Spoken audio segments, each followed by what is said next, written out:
mana isan'andro fandaharana tolotry ny fikambanan'ny mpiara-mamaky ny baiboly eto Madagasikara.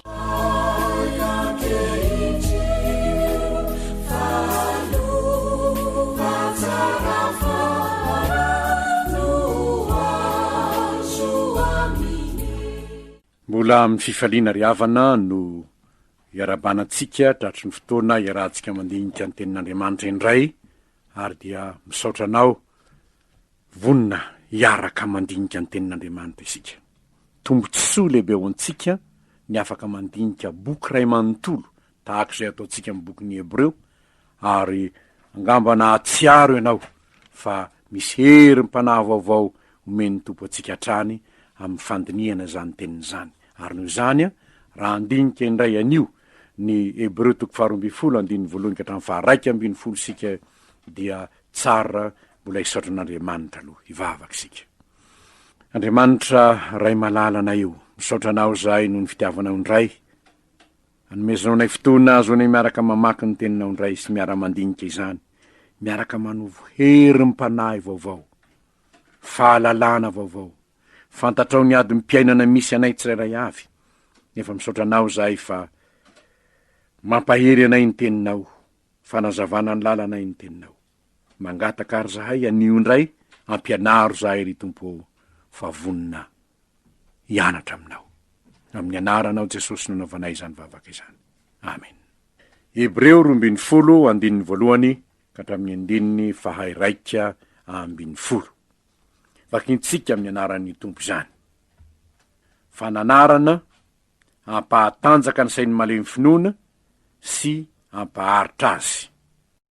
Koa amin'izany satria misy vavolombelona maro be toy izany manodidina antsika toy ny raona, dia aoka isika koa hanaisitra izay rehetra mitambesatra amintsika mba amin'ny ota izay malaky mahazo antsika, ka aoka isika hihazakazaka amin'ny faharetana amin'izao fiazakazahana filokana petraka eo anoloantsika izao.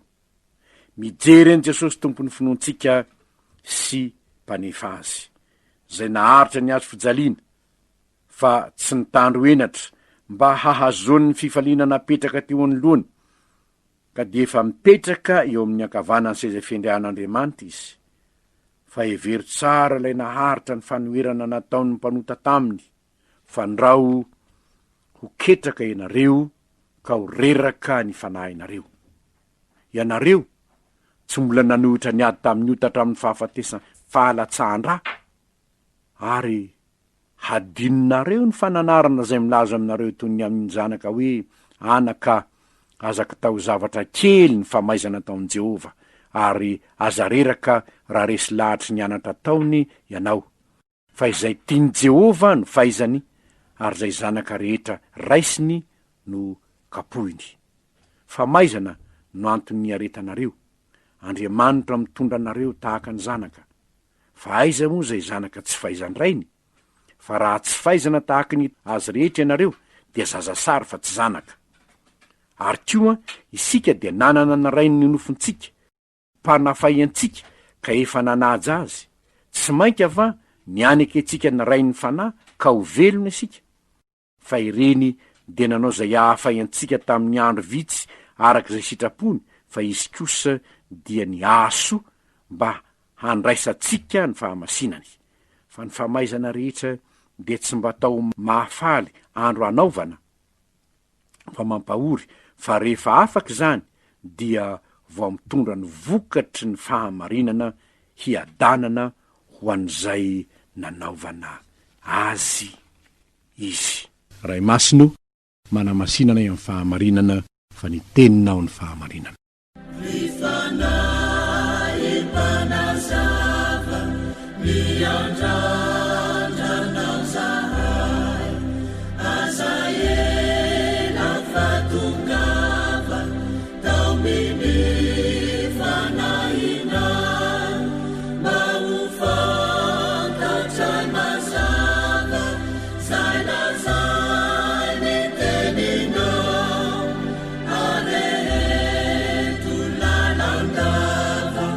Awang kunia funa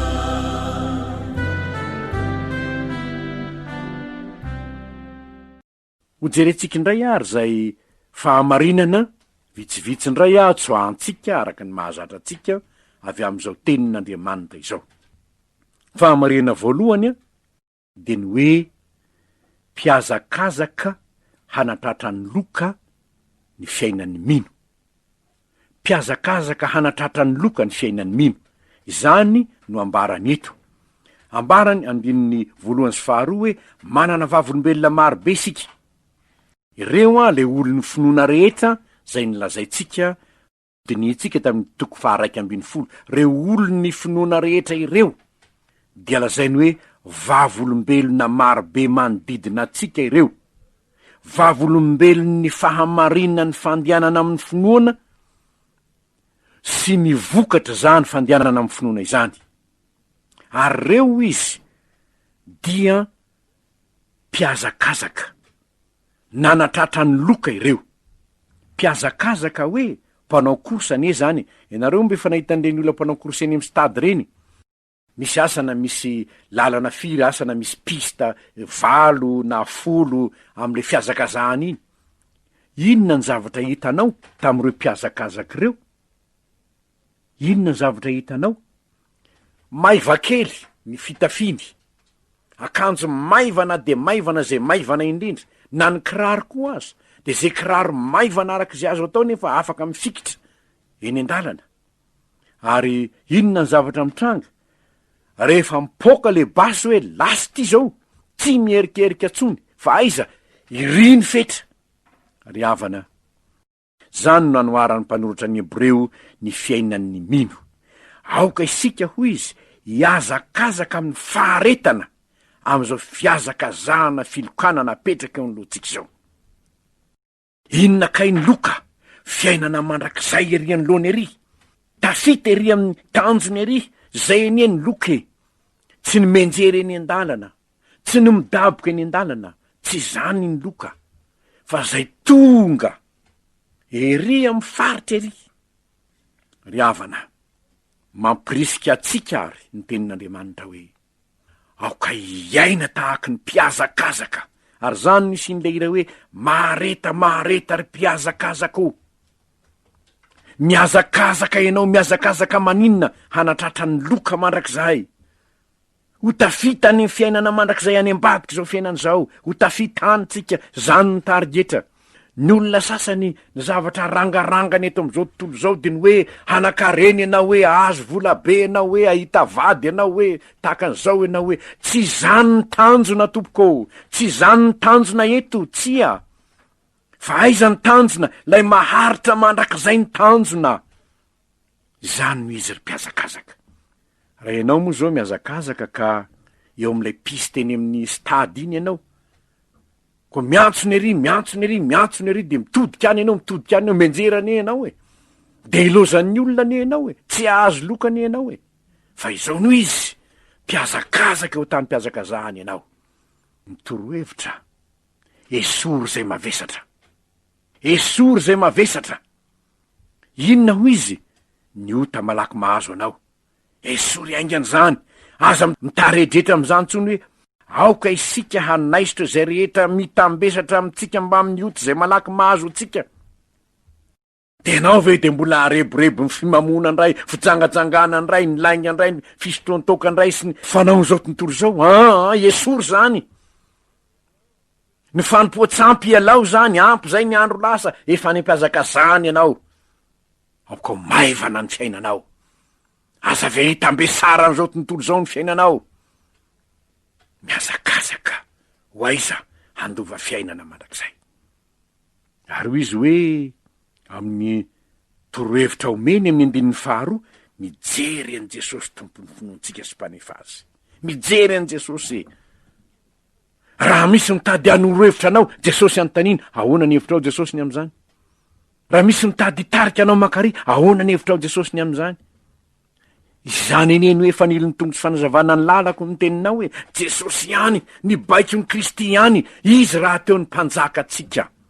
Ary izay ny modelitsika. Zay indrindra ny, fahamarinana faharoa. Jesosy no modely eo am-piazakazahana. ny andininy faharokatra amin'ny andininy fahaefatra. Jesosy ihany no modely eo amin'ny fiazakazahana. Izy ihany. Ahoana ny mahamodely azy? Inona ny zavatra efa nieretan'io Jesosy io ka modely ko izy? Naharitra ny azo fijaliana izy ho ny andininy faharoa. Tsy nitandro enatra izy. Mba fantatrareo moa fa rehefa nomboana tamin'ny azo fijaliana e Jesosy, raha am'izao androtsika zao de atao hoe slipsy isany teny aminy, na bridan'ny olona ne izy, ne sorony eny akanjony, ny aretany zany mba hamonjena sy hamonjena anao, satria zay nitanjona mba hanana fiainana mandrakizay ianao. Ary ny fiaraha-miasa amin'ny tompo mba hanananao zay fiainana mandrakizay zay, de tsy mierika am'izao tontolo zao, manaiky ny famonjeny ary manaradia azy. Inona koa no nieretany? Notoerin'ny mpanota izy ary nalatsa-dra andininy fahatelo sy fahaefatra. Zany no niaretan' Jesosy, ary raha mijery azy ianao dia ampahafiriny zay ataon'ny olona tamin'ny Jesosy ary no ataony aminao, de mampiemotra ve ny tsika am'izao fotoana zao? Esy teny kely iny de fa miemotra. Ko mahakamoany teny nataony za tsy hanaraka an' Jesosy tsony. Zavatra kely, fanenjena kely ataon'ny fianakaviana de fa miemotra ny sasany. Jesosy anefa neny laza e. Raha misy te hanaraka, aoka izy handany tenany. Liko atoko fahasivy andininy fahatelo amby roapolo. Handany tenany. Hitondra ny azo fijaliana ka hanaraka, tenin'ny tompo ane zany e. De mba izary mba te azo fijaliana mba etitsika.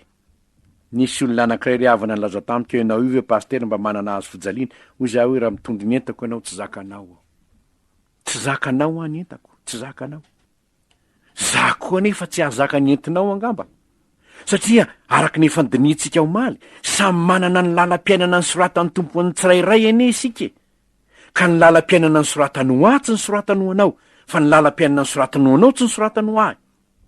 Fa ny lalam-piainan'ny Petera tsy lalam-piainan'ny Jaona, ny lalam-piainan'ny Jaona tsy an'ny Jakoba, ny an'ny Jakoba tsy any Andre, ny any Andre tsy an'ny Tomasy. Samy manana ny lalam-piainana ny soratany sy ny tendren'ny tompo atsika isika. Fa saingy zao ny rehetra de mena baiko mijery an'i Kristy ilay modely, ilay Jesosy Kristy, niaritra ny zavatra maro noho ny fitiavana antsika. De mba hiaritra zavatra maro koa noho ny fitiavana an'i Kristy isika. Ary ny tenin'Andriamanitra ihany no arahintsika na inona zavatra miseho sy misy eto am'izao tontolo zao. Ny tenin'Andriamanitra ihany. Araky ny fanambarako teo aloha hoe mijery an'i Jesosy, tompo finoantsika sady mpanefa azy. Izy anie ny tompo ny finoantsika, izy no fototry ny finoantsika. Ary ny atao hoe olona mijery an'i Jesosy de zao, mila hevitra an'i Jesosy mandrakariva, modelin'i Jesosy. Izany ihany no rahina. Ka na iza manoro hevitra ahy de ijery an'i Jesosy aho hoe araka ny hevitra ao ve zany Jesosy. Na iza miteny amiko, na manam-pahefana iza na manam-pahefana iza, averina indray ry havana ho tsarotsika malagasy fa tamin'ny taona 1995 de nanaovana fanekena ho an'i Kristy ty Madagasikara ity, raha natsangana ny tempolona anaty rova ka nylazandrana valina faharoa hoe tsy misy mahazo mandrava ity trano naoriko fivavahana amin'ilay mpanjaka ny mpanjaka ity. Na izy raha mandrava izany izy de tsy manjaka amin'ny tany sy ny firenena. Any Jesosy tompo ity Madagasikara ity ary izy ny mpanjakany. Ry kristianina mpiazakazako, atsangatsika ho mpanjaka izy ka ho jerentsika, antanitsika amin'ny zavatra rehetra. Naiza misy anao, na toerana ambony na toerana ambany misy anao, mijery an'i Kristy, tompony finoantsika ny kristianina. Manontany an'i Jesosy hoe ahoana ny hevitrao mpamonjy eo, ahoana ny hevitrao am'izao zava-misy eto amin'ny firenena izao, am'izao zava-misy eto amin'ny fiarahamonina zao, ahoana ny hevitrao? Raha manao zany isika kristianina dia ahita zava-mahagaga isika, satria marina ny teny, mahita zava-mahagaga ny olona mandeha amin'ny finoana ny tompo. Dia ahita zava-mahagaga eto amin'ny firenena isika, tsy maintsy manangana ny Kristy ho modely isika. Fa rehefa mitsangana ho modely ny mpiainantsika ary anjara ataontsika mpanjaka tsika Kristy, dia ahita ny zava-mahagaga eto amin'ny firenena isika. Ny tena fifaliana ry havana am'izao fotoana izao, misy tena mahafaly, misy etampanahy, asa-pifoazam-panahy mitranga manerana ity nosy ity. Tanora maro ankehitriny no mangetaeta ny tenin'Andriamanitra. Kristianina maro no mangetaeta ny tenin'Andriamanitra ary asany fanahy zany. Zany asany fanahy izany de mitarika antsika atsiaro fa tokony andy amin'ny finoana isika ary mijery any Kristy tompony finoantsika sy mpanefa azy. Zao koa nefa ny fahamarinana anankiray tsy azo lavina hitatsika eto. Mety mahazo famaizana avy amin'Andriamanitra ny zanany. Mety mahazo famaizana avy amin'Andriamanitra ny zanany. Ny andinin'ny 15 ka hatramin'ny andinin'ny 110 dia ahitantsika izany hoe anaka, aza atao zavatra kely ny famaizana ataon'i Jehova. Aza reraka raha resy lahatra ny anatra ataony ianao zay tiany Jehova no anarany sy fahaizany. Ny famaizana rehetra de tsy mba atao mahafaly amin'ny andro anaovana fa mampahory, saingy rehefa afaka izany dia vao mitondra ny vokatry ny fahamarinana hiadanana ho an'izay nanaovana azy zany izy. Izany hoe misy tokoa eny hoeny famaizana. Famaizana noho ny ditin'ny fon'ny zanaka. Ny ray aman-dreny raha tena ray aman-dreny tia marina izy de tena mikapoka izy saingy marary any am-pony, ka ny tsorakazo zay miatra amin'ny janany de tahaka ny miatra amin'ny fony ihany, saingy tsy maintsy nanao zany izy. Ary eto ry havana de tiako nitarika ansaitsika menakavy. Fambarako ombenombeny moa no hoe ity Madagasikara ity de fa ny fanaovandrana valina faharoa fanekena tamin'Andriamanitra, fa nomena n'Andriamanitra mpanjaka ny mpanjaka i Madagasikara ary tsy mitsoka zany teny fikasana zany. Tahaka ny tsy tsoahany teny fikasana amin'ny Israely mandrak'izay, satria efa nomen'Andriamanitra ho an'ny taranaky Abrahama Jerosalema sy ny manodidina azy. Kanefa no niditry ny fony Jerosalema dia nisy ihany ny kapoka nataon'Andriamanitra. Ary andenge ovakitsika ny Amosa 4:4. Amosa 4:4 ovakintsika. Satria eto moa de hita hoe azaketraka ianareo noho ny kapoka sy ny famaizana ataon'Andriamanitra. Misy tokoa zany.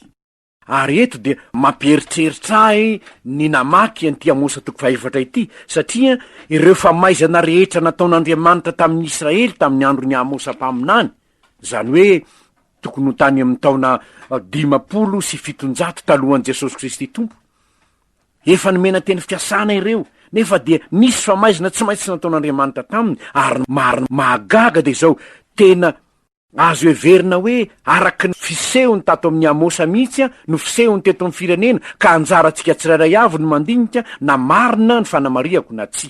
Fa ireto azonao vakiana noho ny tsy fahampin'ny fotoana moa dia tsy ampy valaparana ny lazantsika hoe fa inona ny zavatra nitranga tamin'ny andron'ny Amosa no nahoana no, fa ny zavatra hita eto de zao ny tenin'Andriamanitra tamin'ny Amosa nampitondraina ho an'ny Israely. Mankanesa any Betela ka manontah, ary any Gilgala ka manontah fatratra. Ento isa-maraina mifanatitrareo alatsa-drà, ary isaka-telona mifahafolokarenanareo. Mandro zavatra misy masirasira ho fanaty-pisaorana, ary miantso fanaty sitrapo. Eny, ambarao zany. Satria nitoy izany no sitrakareo ro zanak'Israely hoy Jehova. Efa rerak'Andriamanitra ny nanafatra hoe aza manao an'izao nareo, aza manota, aza manao an'izao. Tsy mety nefa ny Israely. De hoy Andriamanitra hoe mandehana ary, ataovy ary zay tianareo fa zany ny sitrakareo. Zao manko nefa nataoko Jehova. Ary satria milaza ny amin'ny famaizany tsika eto. Zao nefa nataoko Jehova. Izaho izy efa nanome anareo ny mahamavava hanoanana zany. Ny tsy fisinkanina tamin'ny finenanareo. Mosary, kere. Nefa tsy niverina tamin'ity ihany ianareo. Izaho nampiantona ny orana tsy ho aminareo. Haintany zany. Nefa tsy niverina tamin'ity ihany ianareo. Ny abetsahan'ny tanimbolonareo sy ny tanimboalobokareo de nohan'ny valala. Nefa tsy niverina tamin'ity ihany ianareo. Naterako reto mandingana tahaka ny tany Egypte ianareo. Nefa tsy niverina tamin'ity ihany ianareo. Efa nisy noravako tahaka nandravana Sodoma sy Gomora eo aminareo. Nefa tsy niverina tamin'ity ihany ianareo. Hoy isika hoe misy ny famaizan'Andriamanitra, ary hitatsika eto zany misesy mihitsy ny lazan'Andriamanitra azy tamin'ny Amosa. Ny anoanana, kere, ny haintany, ny valala, ny arety mandingana, ny sida, ny kolera, efa nisy noravako teo aminareo ny cyclone.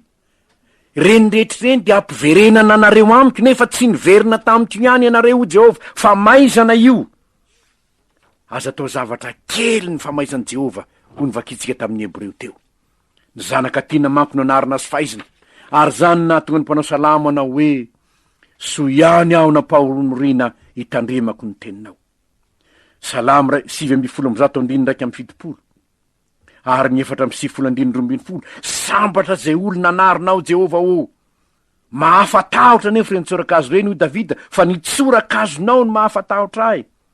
Fa maizana taona ny olona ibebaka reny zavatra ireny, ka tokony andiny tena ihany sika malagasy, fa rehefa maizana ny sesy tamin'ny andro ny Amosa dia efa ny sesy nandalo teto amintsika, manapirofo ny fitiavan'Andriamanitra atsika zany, so dia tokony hiverina amin'Andriamanitra ry malagasy eo, ry kristianina malala.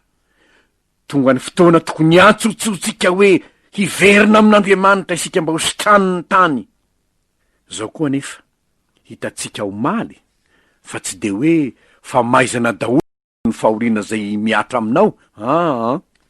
Tsy hoe satria niaran'zao zao Rasalama de fa maizana zany, tsia. Ato sika de mahita novakitsika omaly zany, hoe ny sasany niaritra fanesoana, kapoka mafy, fatora na atrany maizina, ny toram-bato, no tsofana na laim-panahy, ny renireny mitafy oditrondry.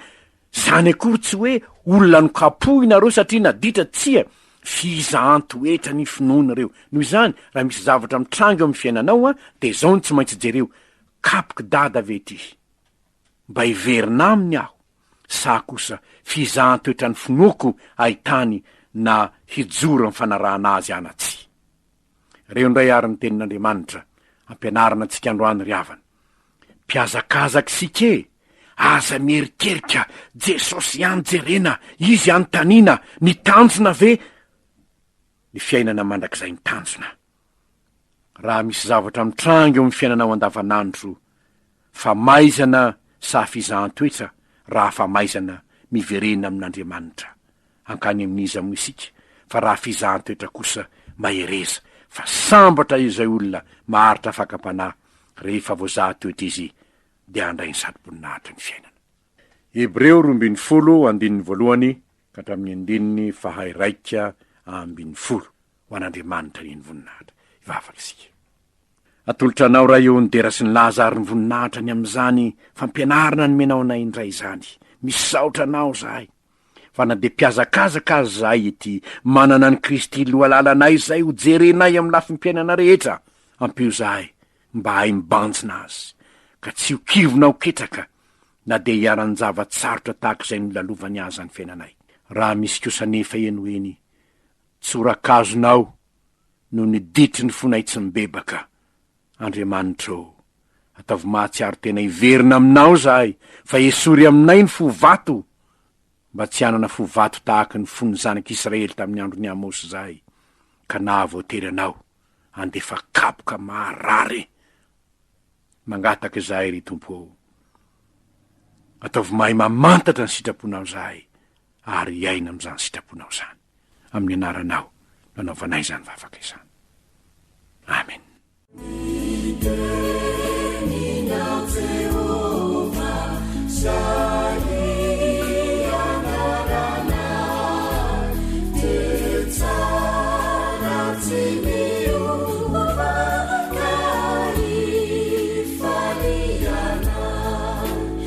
Mana isan'andro fandiniana sy fandalinana ny soratra masina atolotry ny fikambana mpiara-mamaky ny baiboly. Raha nahalinanao izany, azo atao ny mividy kasety na CD izay afarana amin'ny fikambana mpiara-mamaky ny baiboly, Totobato Ranavalona Voalohany, Antaninarenina. Ho anareo any amin'ny faritra kosa, mifandraisa na manatona ny mpiandraikitry ny fikambanana any amin'ny faritra misy anareo.